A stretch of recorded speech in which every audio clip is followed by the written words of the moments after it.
Nous allons dans cette communication voir ce qui différencie le leader du manager.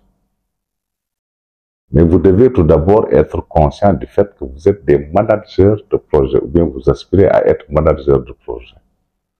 D'ailleurs, dans la prochaine unité d'enseignement, on vous donne les outils et les méthodes qui vous permettent de concevoir un projet, de le mettre en œuvre, de suivre le projet, de l'évaluer et de capitaliser l'expérience. C'est ça l'approche de formation. Donc, vous êtes un manager de projet, soyez conscient que vous devez aussi être un leader. Il suffit simplement d'avoir la volonté pour le devenir. Donc, quand on prenait un leader, on dit qu'il a une vision. C'est-à-dire qu'il y a un regard qu'il porte sur le futur, il rêve de réaliser quelque chose. Donc, tout leader doit être un bon visionnaire. Alors que quand vous êtes dans le champ du management, le manager, il doit avoir une vision stratégique. C'est-à-dire, en un temps donné, qu'est-ce qu'il doit faire, avec quelle planification, il parle de ressources, d'activités. Alors que le leader, il a une vision très féconde, c'est-à-dire un regard qu'il se fait sur le futur, sur ce qu'il veut transformer, ou bien sur son propre devenir, quoi, si vous êtes dans le leadership transformationnel. Le leader, comme le manager, ils doivent être d'excellents communicateurs. C'est-à-dire quand on est leader, on doit savoir communiquer, un manager doit savoir communiquer. Mais le manager, quand il communique, il est dans ce qu'on appelle une communication formalisée, avec un certain nombre d'exigences, de progression, alors que le leadership, il est dans ce qu'on appelle une communication d'influence. C'est-à-dire qu'il se fixe pour objectif d'influencer l'autre pour qu'il adhère à sa vision, influencer l'autre pour qu'il réalise des objectifs. Donc c'est une communication plus ou moins moins formelle, mais qui va s'appuyer surtout sur le talent. Voilà pourquoi on dit qu'un leader, il doit être charismatique. C'est-à-dire quand il s'exprime, vous avez envie de l'écouter, vous avez envie de le suivre. Donc voilà pourquoi c'est important pour un dirigeant d'apprendre à communiquer. La communication est un art. On ne communique pas n'importe comment, mais il faut s'exercer et puis se dire qu'en fait, quand vous êtes un leader, vous communiquez pour convaincre les autres. On dit souvent aussi que tout leader a confiance en lui. Le leader, il bannit vraiment l'échec. Il ne croit pas du tout en l'échec parce qu'il a eu à se transformer pour avoir ce qu'on appelle la confiance en soi. Mais la confiance en soi, il y a un préalable. C'est-à-dire, vous devez être, dans une certaine mesure, quelqu'un qui développe ce qu'on appelle le self-esteem, vous vous estimez, mais quelqu'un qui a pris le temps pour se connaître, pour voir quelles sont vos forces, quelles sont vos faiblesses. Donc, vous allez finir par découvrir que vous avez un potentiel qui vous permet de réussir, et non un potentiel qui vous permet d'échouer. Donc, tout leader croit à la réussite. Tout leader croit au succès. Alors que quand vous êtes dans le champ du management, bon, le manager, lui, il se fixe des objectifs, il doit les atteindre. Très souvent, il y a beaucoup de managers qui passent à côté parce qu'ils ne se servent pas du leadership pour atteindre leurs objectifs, mais ils pensent qu'il faut imposer, il faut être catégorique. D'ailleurs, on l'a vu dans les cours passés, les types de leadership et les types de managers. Bon, ça vous a permis de voir beaucoup de définitions par rapport à ça, le leader participatif, le leader autocratique, le leader paternaliste, etc. On a vu aussi quelques styles de management. Donc, vous pouvez aussi, pour les retardataires, essayer de faire une recherche pour voir les styles de management et les styles de leadership. Mais ce qui est important, c'est qu'un bon leader, on l'a bien développé dans le support qu'on vous a donné, c'est quelqu'un qui inspire. Donc, le pouvoir d'inspiration, là, c'est-à-dire le leader, dès qu'on le voit, on a envie de l'imiter. Dans sa manière de faire, dans ses attitudes, dans ses comportements. Donc, c'est extrêmement important que tout leader soit inspirant. Mais par contre, le manager, il ne se focalise pas toujours sur ça. Lui, il a une compétence, il a un diplôme, un bac+5, on lui donne des objectifs, il a une technique, il se préoccupe donc de l'atteinte des objectifs à travers la compétence et la technique. Alors que le leader, il est obligé de bien faire son travail pour qu'il soit évité. Il est obligé de se soigner dans son attitude, dans son comportement, parce qu'il a envie d'être évité. Parce qu'il n'y a pas de leadership sans suivisme.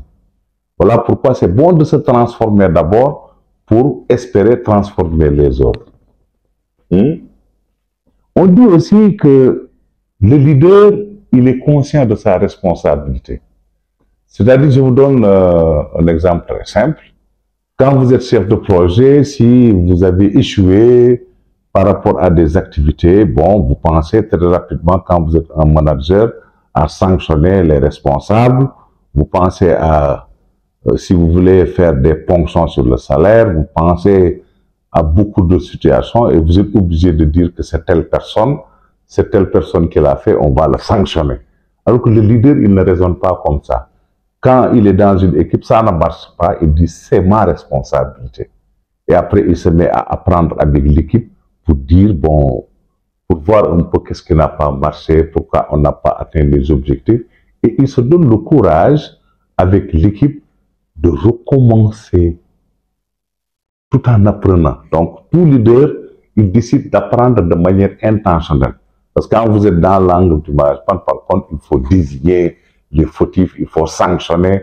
Alors que le leader, quand il gère une équipe, si ça ne marche pas, il dit c'est ma responsabilité.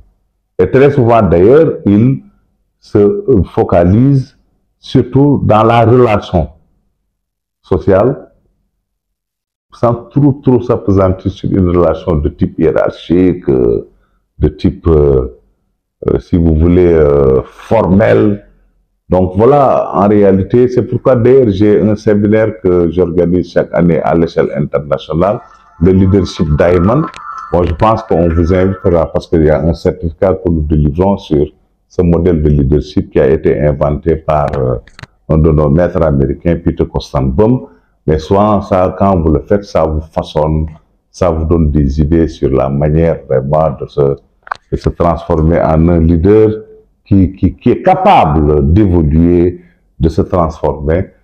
Parce que n'oubliez pas que quand vous êtes un bon leader, vous devez être très à l'aise dans les relations que vous entraînez avec l'équipe. Et quand ça ne marche pas, vous acceptez, c'est votre responsabilité. Vous reprenez, vous apprenez.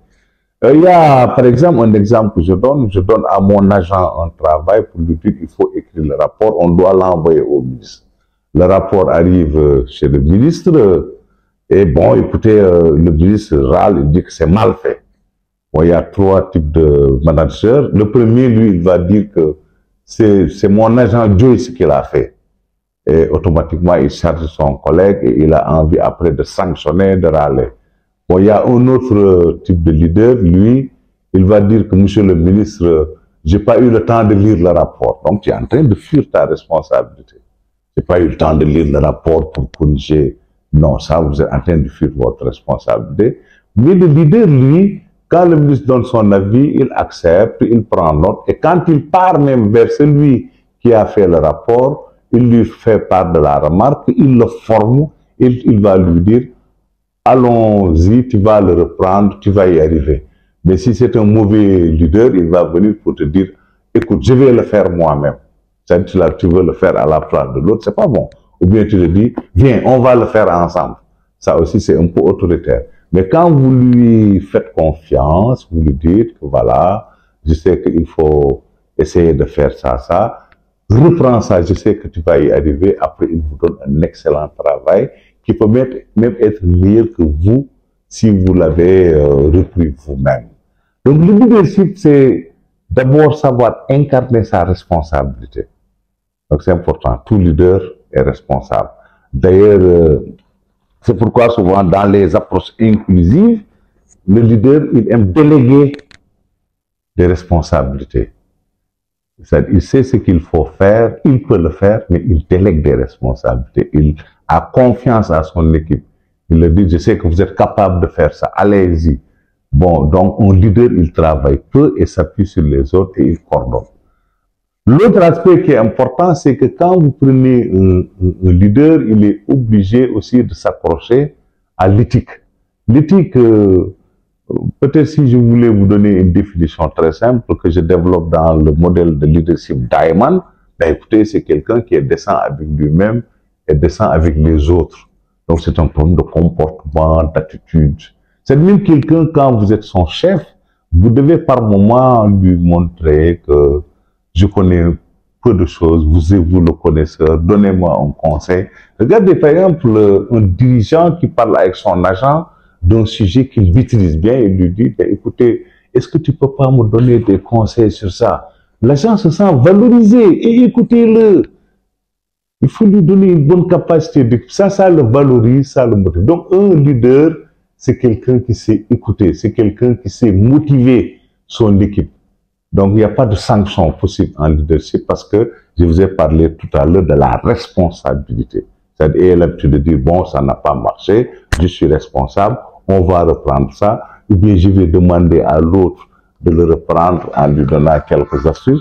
Donc c'est extrêmement important, souvent, quand vous êtes dans la responsabilité aussi, de faire preuve de ce qu'on appelle l'éthique.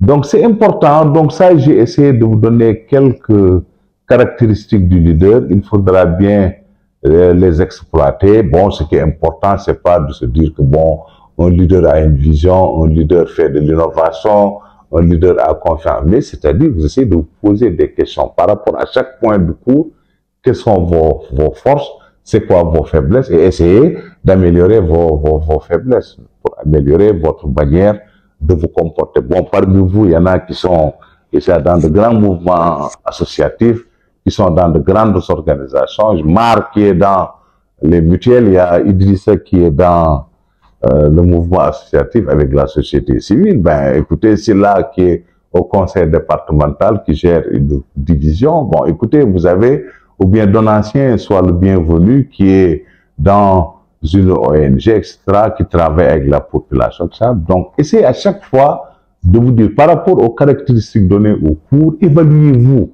C'est comme ça qu'on évolue. Parce que moi qui vous parle, à l'époque, j'ai rêvé d'être un communicant charismatique.